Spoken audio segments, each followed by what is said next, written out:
Before we begin, if you value historically proven land-working methods that solved real problems long before machines and chemicals took over, subscribe to the Husbandry channel now. What you're about to learn is not a modern soil hack or a social media shortcut. It is an old agricultural technique used in parts of the ancient Mediterranean, Central Asia and early river valley farming cultures to break compacted clay soil, rapidly using biology rather than brute force.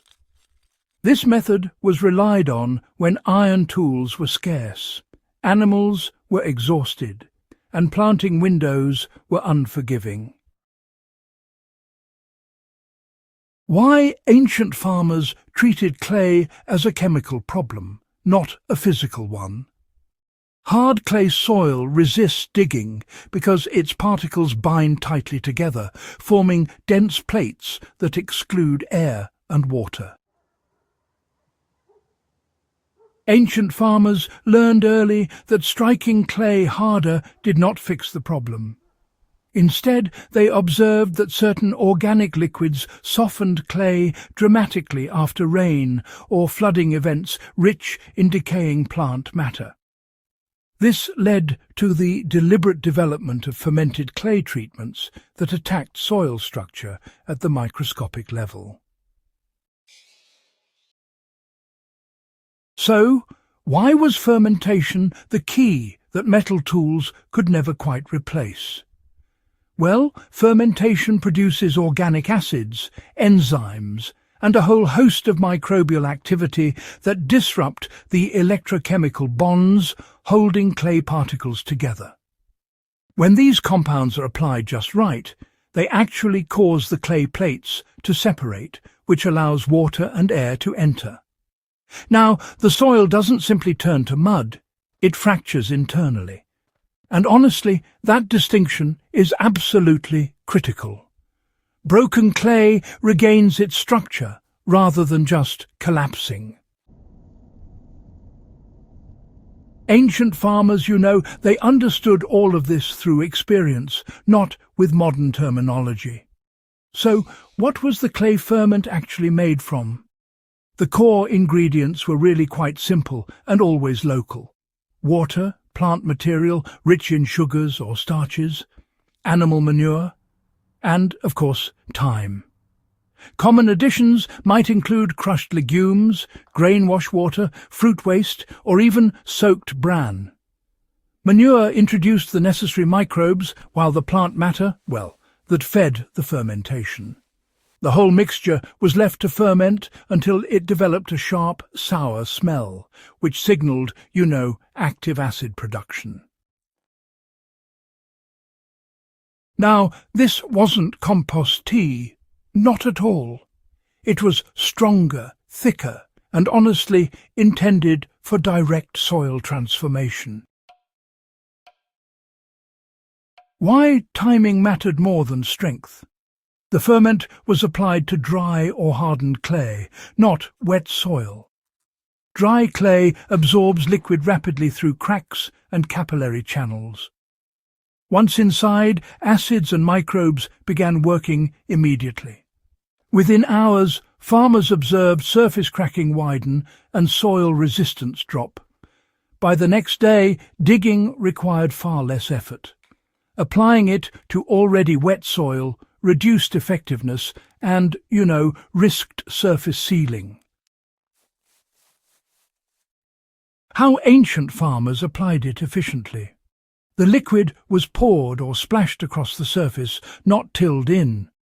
In some regions, it was dragged across fields using brush bundles or animal skins to spread it evenly. Fields were then left undisturbed for a full day. No ploughing, no walking. The soil did the work internally. Modern users can replicate this by watering the ferment onto compacted ground using cans or buckets, allowing full infiltration before any mechanical disturbance. So why did this work in just 24 hours, when, other methods can take months? Well, clay actually responds pretty quickly to chemical change. Organic acids, for instance, neutralize binding charges almost immediately. Then microbial respiration gets going and produces gases, which physically expand those tiny microspaces. All these effects together break up compaction really fast. Now, structural improvement does continue after that, but the initial breakthrough, well, that happens within a single day. And that, by the way, is why ancient farmers relied on this before planting, rather than using it as a long-term fix alone. Why did this method fall out of use, you might wonder? Well, industrial agriculture favoured mechanical tillage because, honestly, it scaled up quite easily. Fermentation, on the other hand, required patience, careful observation, and local materials.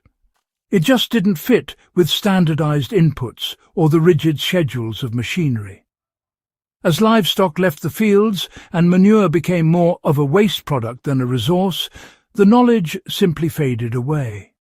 You see, it wasn't replaced because it failed. It was replaced because, well, it couldn't be sold easily. So, how can modern growers apply this safely and effectively? I'd say start with a small batch. Mix water with plant scraps and manure in a covered container.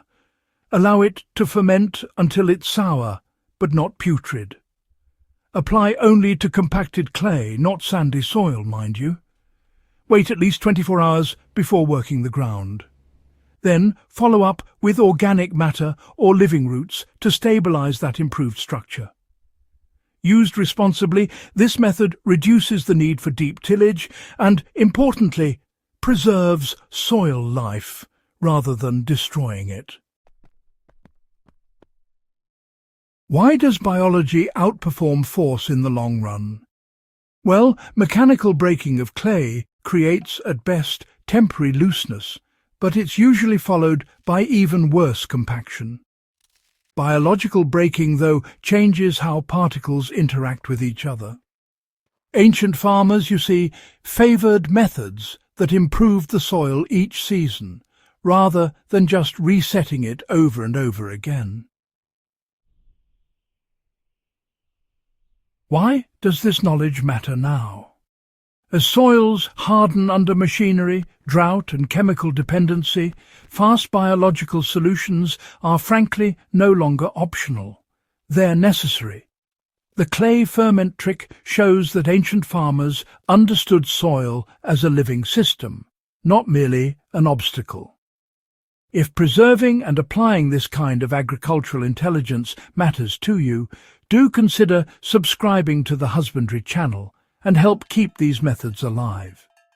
Share this guide with growers, historians and land stewards who understand that sometimes the fastest way forward is remembering how the past worked with soil instead of against it.